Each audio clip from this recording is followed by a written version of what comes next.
Je vous salue donc une nouvelle fois. Soyez bénis en ce dimanche 3 mai 2020. En ce temps de confinement, il est bon d'écouter la parole de Dieu et de changer ce qui paraît être une faiblesse en force. Tu peux changer ton espace de confinement en un espace d'édification en Christ. Aujourd'hui, nous allons traiter un thème en enseignement, exhortation, et j'aimerais saluer tous les bien-aimés qui nous suivent, toutes les assemblées chrétiennes, au nom de Jésus. Nous allons donc nous incliner et nous allons prier pour la parole de Dieu. Seigneur, nous t'invitons en cet instant à nous parler comme un père qui instruit ses enfants. L'instruction est nécessaire pour tes enfants afin d'éviter les erreurs spirituelles et même les erreurs de la vie. Envoie ta parole et guéris-nous, Seigneur. Envoie ta parole et que ta parole nous fasse du bien. Au nom de Jésus-Christ, notre Seigneur. Amen.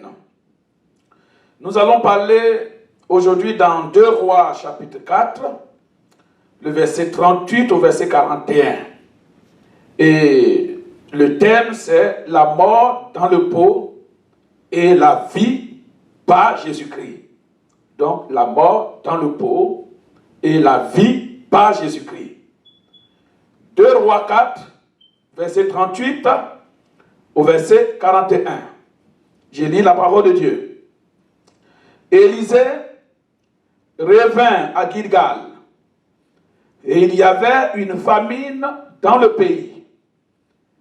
Comme les fils des prophètes étaient assis devant lui, il dit à son serviteur, mets le grand pot et fais cuire un potage pour les fils des prophètes.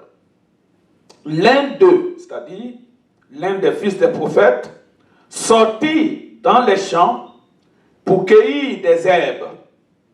Il trouva de la vigne sauvage et il y cueillit des coloquintes sauvages, plein son vêtement. Quand il rentra, il les coupa en morceaux dans le pot où était le potage, car on ne les connaissait pas. C'est-à-dire, il est allé cueillir une chose qu'il ne connaît pas. On servit à manger à ses hommes. Mais dès qu'il eut mangé du potage, il s'écriait, la mort est dans le pot, homme de Dieu. Et il ne put manger. Élisée dit, prenez de la farine. Il en jeta dans le pot et dit, sers à ces gens et qu'ils mangent. Et il n'y avait plus rien de mauvais dans le pot. Que Dieu bénisse sa parole au nom de Jésus. L'histoire que nous venons de lire se déroule donc du temps d'Élisée. Élisée était prophète en Israël. Il était un homme de Dieu particulier, un homme de Dieu consacré au Seigneur, après de longues années de service dans la soumission et dans la loyauté auprès d'Élie le prophète. Mais permettez-moi de parler un peu des livres des rois, pour vous permettre de comprendre le contexte dans lequel nous sommes. Les 2 livres des rois, c'est-à-dire 1 roi 1 roi et 2 rois, je veux dire, font partie du canon reconnu par les Juifs et par toutes les églises chrétiennes. Donc, à l'origine, ces 2 livres n'en faisaient qu'un seul dans la Septante. La Septante, c'est la traduction hébraïque de la Bible. C'est-à-dire, dans cette traduction, 72 savants se sont réunis à Alexandrie dans les années 270 sous l'autorité de Ptolémée II, qui était roi, donc pharaon, mais un pharaon d'origine grecque. Et c'est lui qui a voulu que ces savants-là, parce qu'il était chrétien, que ces savants puissent traduire la Bible, et cette version est appelée la Septante.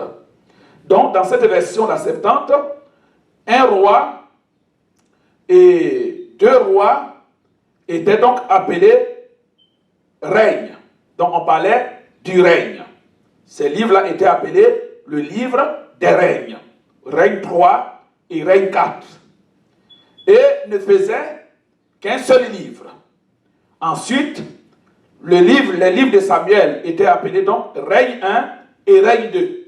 Donc, un roi et deux rois étaient appelés règne 3 et règne 4, quand les livres de Samuel étaient nommés règne 1 et règne 2.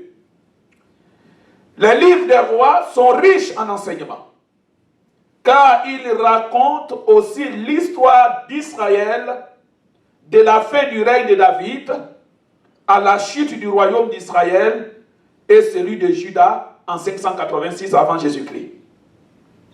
L'histoire donc qui nous est racontée aujourd'hui met en scène le prophète Élisée faisant face à un temps de famine. Donc aujourd'hui, quand on regarde la crise que nous vivons, beaucoup de gens ont peur parce que la crise sanitaire peut aboutir à une crise alimentaire. Élisée se trouve donc à Gilgal. Il est venu voir les fils des prophètes, une ville dans le royaume d'Israël. Tout le pays d'Israël fait face à une crise alimentaire, donc une saison difficile. La famine est un manque presque total de ressources alimentaires dans un pays ou dans une région. Et cette crise peut aboutir, peut engendrer beaucoup de morts. Elle engendre aussi de la souffrance chez la population. Les gens meurent souvent en grand nombre quand il y a une crise alimentaire. Dans 2 Rois chapitre 6, le verset 26 au verset 30, nous voyons une crise similaire, toujours du même temps d'Élisée le prophète.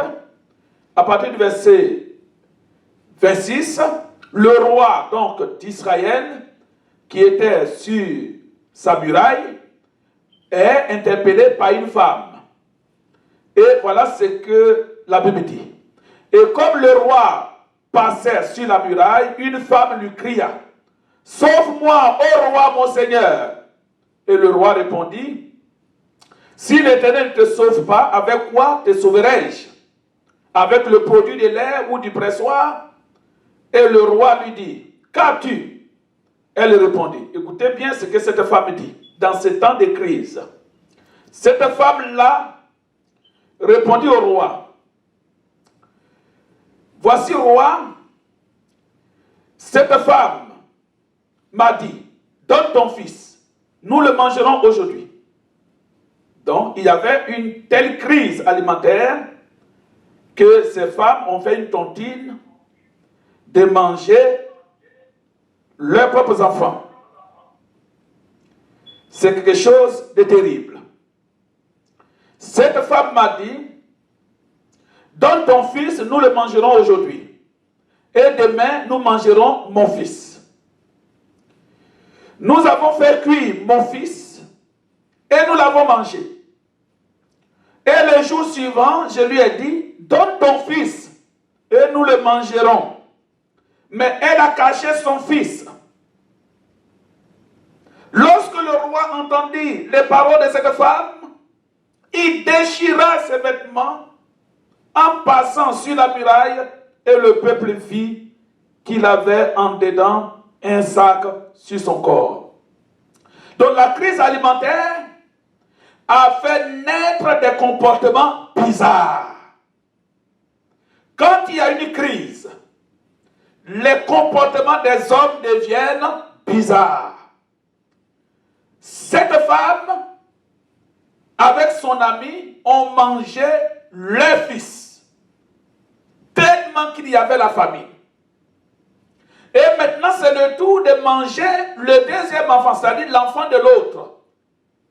Et c'est en ce moment que cette femme éprouve les douleurs de l'enfantement. Elle cache son enfant arrivé sur son tour. Les crises alimentaires peuvent engendrer des crises spirituelles. Du temps d'Élie, le prophète, le pays a aussi connu une période de grande famine de 3 ans et 6 mois, due à la sécheresse sur proclamation de l'homme de Dieu lui-même. Donc ce que nous vivons aujourd'hui ou ce que nous sommes en train d'expérimenter dans beaucoup de nations, dans beaucoup de pays, les crises qui sont annoncées ont déjà existé dans l'ancien temps. Et nous allons voir aujourd'hui comment l'enfant de Dieu doit se comporter dans ces temps de crise alimentaire ou crise spirituelle. Dans 1 Roi chapitre 17, à partir du premier verset, il est dit, Élie le Shibite, l'un des habitants de Galahad, dit à Akab, l'Éternel est vivant, le Dieu d'Israël dont je suis le serviteur. Il n'y aura ces années-ci ni rosée, ni pluie, sinon à ma parole. Donc, Élie prophétise la sécheresse sur Israël et sur les pays d'alentour à cause du comportement pervers d'Akab. Mais voici que cette même sécheresse va produire des effets difficilement supportables pour la population. Et Élie aussi en souffre. Et la parole de l'Éternel fut adressée à Élie en ces mots. Pars d'ici, dirige-toi vers l'Orient, et cache-toi près du torrent de Kérit, qui est en face du Jourdain. Tu boiras de l'eau du torrent, et j'ai ordonné aux corbeaux de te nourrir là. Gloire à Dieu. Dieu dit à Élie, quitte le pays et va jusque vers le Jourdain de Kérit, tu demeureras là caché, parce que moi l'Éternel, j'ai donné des ordres aux corbeaux de te nourrir. Quand il y a les crises, Dieu a toujours une provision pour ses enfants. Élie a prophétisé la crise. Il en souffre également, mais Dieu trouve pour lui une solution en lui. Dieu lui montre le lieu où il doit se cacher. Chaque fois qu'il y a des calamités sur la terre, Dieu inspire aux chrétiens le comportement idéal pour passer, supporter l'épreuve, vaincre les temps difficiles. Dieu dit à Élie, j'ai ordonné à des corbeaux de te donner à manger. Dieu peut utiliser n'importe quelle créature pour accomplir ses desseins. Et voilà ce qui suit. Tu boiras de l'eau du torrent, et j'ai ordonné aux corbeaux de te nourrir là. Il partit et fit selon la parole de l'Éternel, et il alla s'établir près du torrent de Kérit, qui est en face du Jourdain. Donc les corbeaux lui apportaient du pain et de la viande le matin, et du pain et de la viande le soir. Et il buvait de l'eau du torrent. Donc Dieu a ordonné aux corbeaux de nourrir Élie le matin et le soir. Comment la nourriture était-elle préparée? Dieu seul en sait. Mais une chose est sûre, matin et soir, Dieu donnait à manger à Élie. Non, la foi fait vivre celui qui la possède. La foi est agréable à Dieu. Élie était un homme de foi. Je vais t'exhorter aujourd'hui à être une femme, un homme de foi. Ne te soucie pas du lendemain. Et les regards sur les promesses de Dieu. Mais au bout d'un certain temps, le torrent fut à sec, car il n'était point tombé de pluie dans le pays. Donc au bout d'un certain temps, le torrent où Élie s'était abrité a commencé aussi à sécher. Et Dieu demande alors à Élie d'aller à Sarepta, car il a ordonné à une autre femme de le nourrir, une veuve de le nourrir. Bien aimé, dans l'église primitive aussi, il y eut une famine. Cette famine fut annoncée par le prophète Agabus de l'église de Jérusalem. Dans Actes chapitre 11, que vous lirez, verset 27 au verset 30, il est dit que pendant que les représentants de l'église de Jérusalem étaient dans cette assemblée de Macédoine, alors une famine a été annoncée par le prophète Agabus. C'est en ce moment que les églises se sont réunies et elles ont cotisé, elles ont mis des collectes ensemble qu'elles ont remises à Paul et à Silas pour les faire parvenir aux chrétiens de Jérusalem. Les crises que nous vivons parfois dans le monde peuvent avoir des conséquences même sur l'Église. Au travers donc de ces différents tests, nous comprenons que la famine est une situation très difficile. pour tout le monde, et même aussi pour l'Église. Les temps de crise, les temps de famine sont des moments difficiles, tant pour le monde que pour l'Église. Le monde entier aujourd'hui fait face à une crise sanitaire qui est en train d'aboutir à une crise alimentaire. Et les enfants de Dieu sont dans l'anxiété par rapport au lendemain. Le monde souffre et l'Église chrétienne aussi souffre également. Mais j'aimerais te rassurer que quels que soient les temps, quelles que soient les crises, ton Dieu ne manquera pas de t'envoyer des corbeaux. Ton Dieu ne manquera pas de restaurer la source du Jourdain pour t'abreuver et pour te nourrir. Dieu ne manquera pas de provision pour toi. Ton Dieu est tout puissant, il est tout suffisant pour combler ton besoin en toute saison et en tout temps. Parce que l'or et l'argent lui appartiennent. Une famine peut être aussi comprise comme un temps de sécheresse spirituelle, donc une famine spirituelle. La famine spirituelle est encore plus grave que la famine naturelle. La famine naturelle, donc les crises alimentaires ont des conséquences sur le corps. Mais les crises spirituelles, la famine spirituelle a des conséquences sur l'âme et sur l'esprit. Dans Matthieu chapitre 4, verset 3 au verset 4, la Bible dit de notre Seigneur Jésus-Christ qui venait de jeûner, et le tentateur s'étant approché de lui dit, si tu es fils de Dieu, ordonne que ces pierres deviennent des pains. Jésus répondit, il est écrit, l'homme ne vivra pas seulement de pain, mais de toute parole qui sort de la bouche de Dieu. Donc Jésus répond à Satan pour dire que l'homme ne vivra pas seulement de pain, mais de toute parole qui sort de la bouche de Dieu. Vous voyez, Jésus a jeûné. Normalement, c'est le temps de descendre du jeûne. Il n'y a pas à manger. Et c'est en ce moment que le tentateur s'approche de lui. Quand on vit les temps de crise alimentaire, le tentateur est là pour inspirer toute forme de doctrine et de croyance. C'est le travail qu'il fait en amont pour détourner les regards des enfants de Dieu sur la bonté infinie de leur Dieu.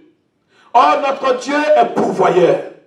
Notre Dieu est le maître des temps et des circonstances. Mais Jésus répond à Satan. Il est vrai que je n'ai pas à manger maintenant. Mais ce n'est pas parce que j'ai faim que je vais douter de la présence de Dieu. Car il est écrit, l'homme ne vivra pas de pain seulement, mais de toute parole qui sort de la bouche de Dieu. Si mon corps n'a pas mangé, mon âme au moins doit trouver la nourriture nécessaire. Car la santé de l'âme, la santé de mon esprit est encore plus importante que la santé physique de mon corps. Alors Jésus a passé 40 jours et il répond à Satan que ma faiblesse actuelle ne peut pas me pousser à douter de la parole de Dieu. Car la parole de Dieu que je viens de consommer pendant ces 40 jours m'ont assez fortifié pour que je résiste à la tentation de Satan. C'est pour cela que Jérémie dit, j'ai recueilli tes paroles et je les ai dévorées. Tes paroles ont fait la joie et l'allégresse de mon âme, car ton nom est invoqué sur moi, Éternel Dieu des armées. La parole de Dieu est la vraie nourriture. Elle est plus délicieuse que les repas ordinaires. Même si ce sont des temps de crise alimentaire, il faut faire tout ton possible pour que cette crise alimentaire n'engendre pas une crise spirituelle dans ta vie. Pour que ce manque de nourriture physique n'entraîne pas un manque de nourriture spirituelle. Du temps du sacrificateur Élie, il y eut une famine aussi spirituelle. Les crises naturelles peuvent engendrer des crises spirituelles. Et c'est ce qui s'est passé au temps du sacrificateur Élie dans 1 Samuel chapitre 3. Il est dit, à partir du premier verset, on dit le jeune Samuel était au service de l'Éternel devant Élie.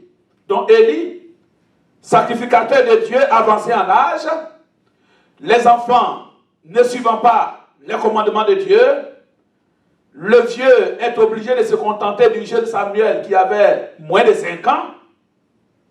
Alors la parole de l'Éternel était rare en ce temps-là. Vous suivez bien la phrase. Il est dit, la parole de l'Éternel était rare en ce temps-là. Les visions n'étaient pas fréquentes en ce temps-là. Alors Élie, qui commençait à avoir les yeux troubles et ne pouvait plus voir, était couché dans le temple de l'Éternel où était l'arche de Dieu. Il était couché dans le temple de Dieu où était l'arche de Dieu. La lampe de Dieu n'était pas encore éteinte. Et Samuel était dans le temple de Dieu. Samuel était là. Il est dit que la parole de Dieu était rare. C'est en ce moment que Dieu appelle Samuel. Et Samuel répond pour dire, mais voici. Le sacrificateur Élie avait la vision trouble. Il ne comprenait plus trop les choses de Dieu. Ses enfants n'ont pas suivi sa foi. Ses enfants n'ont pas suivi son témoignage. Ils étaient devenus pervers et de mauvais témoignages les suivaient en Israël. C'est en ce moment que Samuel est consacré à Dieu. Et Dieu va parler à Samuel quand il y a la crise alimentaire. Alors la lampe de Dieu s'éteint.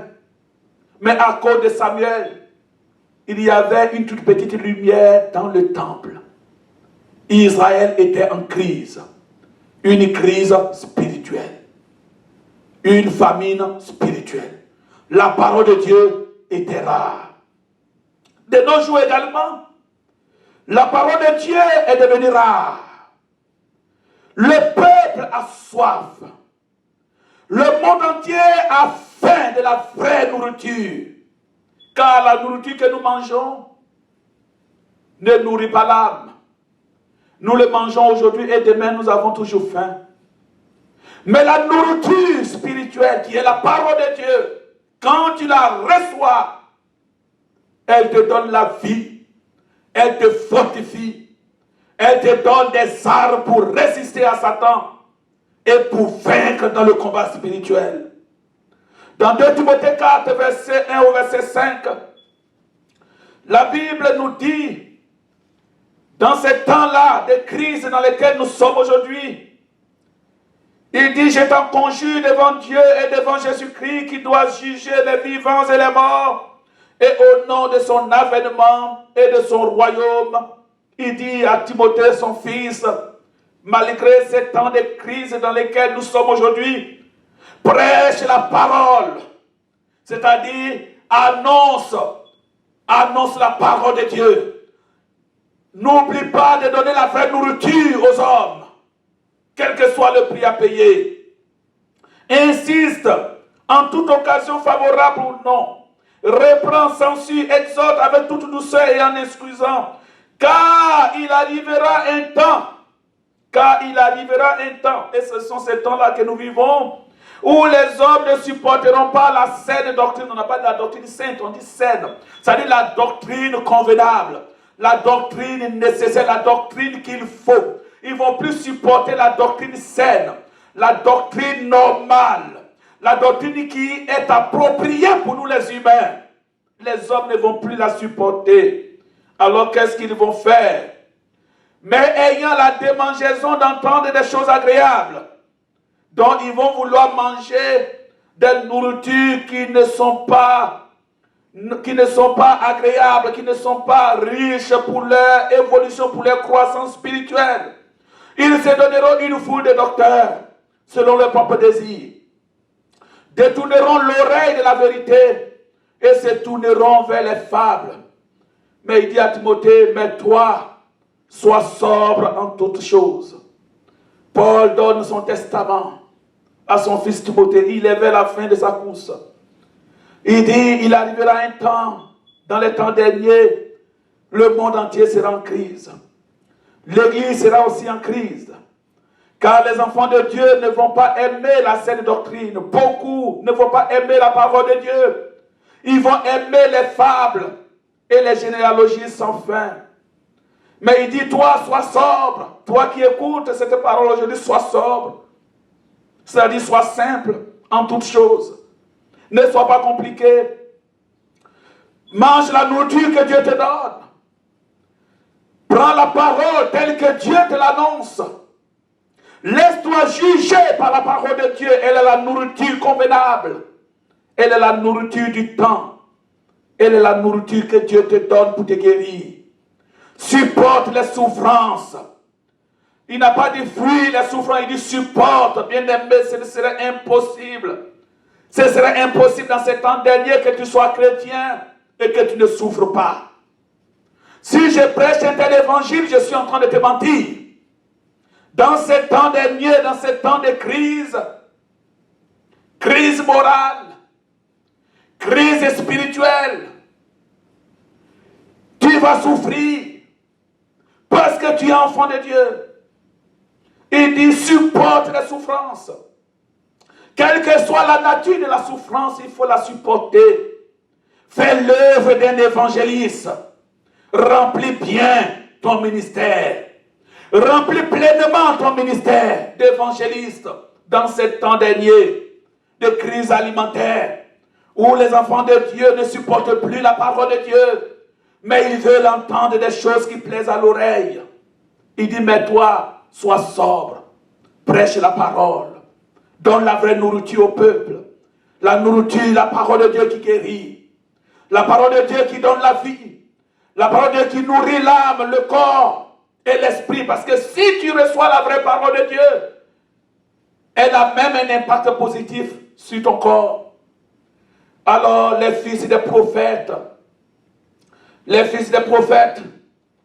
toujours dans le livre des rois, 2 Rois chapitre 4, les fils des prophètes vont alors trouver la nourriture avec Élisée. Ils sont jeunes serviteurs. Ils sont au service du Seigneur pour apprendre à servir Dieu. Mais pendant qu'ils sont en train d'apprendre à servir Dieu, ils sont aussi touchés par la famine. Le fait que tu serves Dieu ne veut pas dire que tu ne vas pas souffrir. Surtout dans ces temps de crise. Servir Dieu ne te met pas au-dessus de la souffrance des hommes. Les fils des prophètes qui sont servis du Seigneur à Gilgal, c'était une école de prophètes, comme on peut l'appeler aujourd'hui, une école de théologie. C'était une école qui regroupait plus d'une centaine de jeunes gens qui ont été consacrés à Dieu pour apprendre à servir Dieu. C'était une école pour le service de Dieu. Mais cette école où les enfants de Dieu sont en prière, où leur âme est édifiée, où le Saint-Esprit se révèle à eux par des prophéties, il y a aussi la famine dans la maison. Et Élisée est venu les voir. Élisée, le prophète, est venu à Gilgal, car le peuple était sans nourriture. Le royaume de Dieu, bien-aimé, ce n'est pas le manger et le boire seulement. Il y a aussi des épreuves. Élisée donne donc l'ordre à son serviteur pour préparer un potage pour les fils des prophètes. Il est touché par l'état de souffrance de ce peuple, de ces jeunes serviteurs qui sont là sans nourriture. Ils n'ont rien à manger. Élisée demande qu'on prépare pour eux un potage pour les fils des prophètes. C'était une nourriture de crise. La nourriture que Dieu t'offre, c'est la nourriture de la crise. Alors, l'un d'eux sortit dans les champs pour cueillir des herbes. Donc Élisée donne l'ordre qu'un plat de potage soit donné aux fils des prophètes. Dieu a donné à Israël dans le désert la manne. La manne était inconnue de leur père, mais c'était la nourriture de la crise. Et Élisée offre un potage. C'était un plat de légumes et de viande cuite sous forme de liquide. On peut l'appeler ragoût, si vous voulez. Donc, peut-être que ce n'est pas la nourriture que le peuple voulait, mais c'est la nourriture que Dieu a préparée pour eux.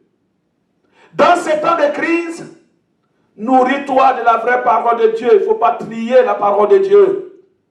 Il faut recueillir la parole de Dieu. Même si elle est dure, il faut la recevoir. Il faut absorber la parole de Dieu. Ne laisse aucune goutte des Saintes Écritures s'échapper. Il faut tout consommer. La parole de Dieu surtout. Consomme-la.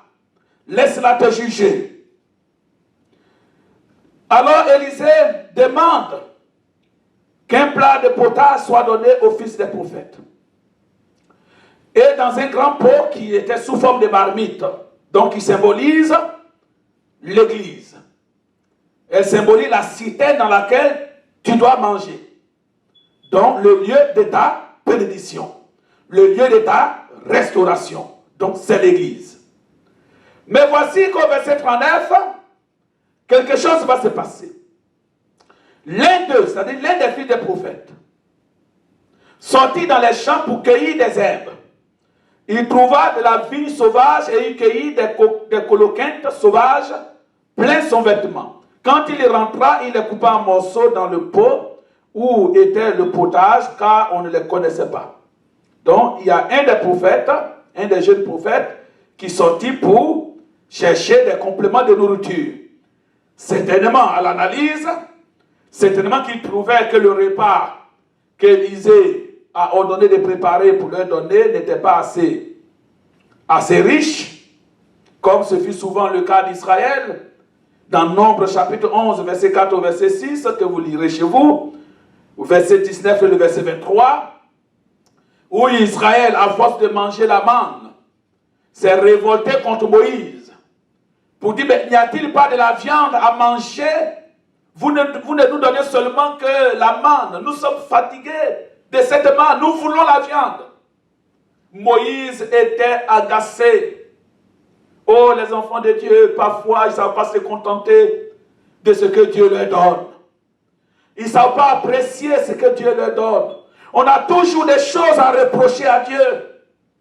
On pense que Dieu n'a pas suffisamment fait. Une attitude d'ingratitude qui peut conduire à la mort. Alors Dieu dit à Moïse, ne t'inquiète pas, le peuple va manger de la viande. Non pas pendant un jour, ni pendant 2 jours, ni même pendant une semaine. Mais ils vont manger la viande pendant des mois. Jusqu'à ce qu'ils en soient rassasiés et que la chair, la viande leur sorte par les narines. L'Éternel lui-même était agacé avec le peuple. Ainsi Dieu a frappé Israël en leur donnant de la viande à l'excès.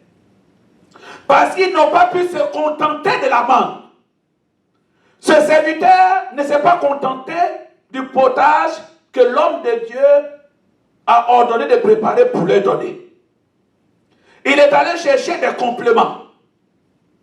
Il est allé chercher des vignes sauvages, des coloquettes sauvages que lui-même ne connaît pas, pour venir les ajouter au plat que l'homme de Dieu donne au peuple de Dieu.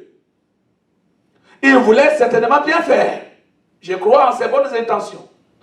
Mais en voulant bien faire, il n'a pas consulté l'homme de Dieu. Combien de gens parmi nous souvent agissent sans consulter Dieu? Or, la Bible dit, malheur au fils rebelle qui prend des résolutions sans consulter Dieu. Alors cet homme est allé chercher de la nourriture sauvage pour les introduire dans le pot. Une nourriture saine donne de la bonne santé. Les enfants de Dieu, dans ces temps de crise, cherchent parfois des nourritures, des repas dangereux pour leur foi. Il suffit simplement d'écouter un frère, un chrétien, dans ces temps de crise pour comprendre qu'il a introduit dans sa foi des enseignements toxiques, des choses dangereuses. Ce serviteur va introduire dans le potage contenu dans le pot, donc dans la marmite, des compléments de nourriture aux origines douteuses, une vigne sauvage et des coloquintes sauvages que personne ne connaît. Ce sont des légumes que personne ne connaît. Les coloquintes sont un peu semblables à des concombres, mais ce ne sont pas des concombres. Les coloquintes ressemblent aussi des fois à des calebasses, mais parfois toxiques.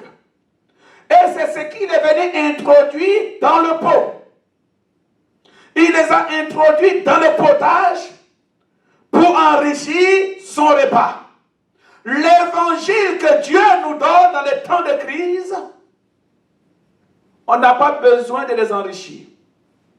Tu n'as pas besoin d'aller puiser ailleurs pour en ajouter. Reçois la parole de Dieu. Elle te donnera la vie. Elle te donnera la vie pour ton âme. Elle te donnera la vie même pour ton corps. Ce serviteur a introduit de la nourriture toxique, un corps étranger qui produit des effets contraires. Et voilà ce que le peuple va expérimenter. On servit à manger à ces hommes, mais dès qu'ils eurent mangé du potage, ils s'écrièrent: la mort est dans le pot, homme de Dieu. Et ils ne purent manger. Donc cet homme a introduit la mort dans le pot. Bien-aimé, l'évangile est saint. L'évangile est pur. L'évangile est la nourriture convenable. La parole de Dieu. L'évangile de Jésus-Christ. C'est la nourriture des crises. Nourris-toi de la parole de Dieu et ton âme vivra. N'ajoute pas à l'évangile des choses étrangères, un corps étranger. Les paroles des scientifiques, tu n'as pas besoin d'ajouter cela à la parole de Dieu. Tu n'as pas besoin d'ajouter la parole de Dieu. Les paroles des païens, tu n'as pas besoin d'ajouter à la parole de Dieu.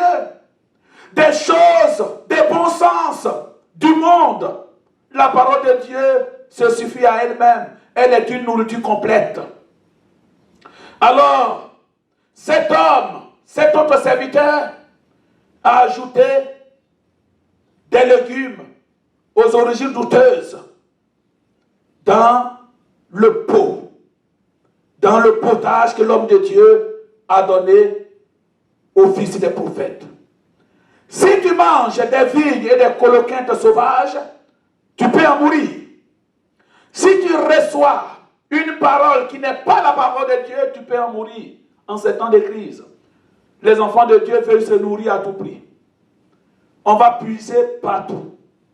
Mais de la Genèse jusqu'à l'Apocalypse, tous les 66 livres de la Bible sont utiles pour nous édifier dans ces temps de crise. Avons-nous besoin d'autre chose encore? Tout est écrit dans la parole de Dieu. Il y a des cas similaires comme ce que nous vivons aujourd'hui. Il y a eu des crises dans le passé. Il y a eu des crises dans l'Antiquité. Il y a eu des crises au temps de l'Église primitive. Mais ils ne sont jamais sortis du cadre de la parole de Dieu. Leur nourriture dans ce temps de crise a été la parole de Dieu qui les a nourris, qui les a préservés, qui les a fortifiés. Pourquoi devons-nous sortir pour aller chercher des coloquintes sauvages et des vignes sauvages? Savons-nous comment ces vignes ont été plantées? Savons-nous comment ces vignes ont-elles pu croître? Pour prendre des corps étrangers pour ajouter au potage que Dieu nous donne. Le potage peut être vide en protéines certainement, mais c'est une nourriture qui vient de Dieu. Tout comme la manne est venue du ciel, Élisée donne le potage pour nourrir les fils des prophètes. Ce potage était suffisant pour fortifier leur corps.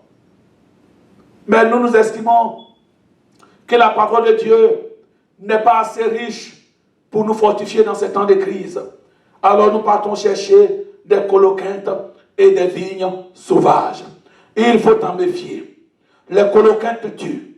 Les vies sauvages tuent. La parole de Dieu est la nourriture convenable dans ces temps de crise. Il faut manger le potage de l'homme de Dieu.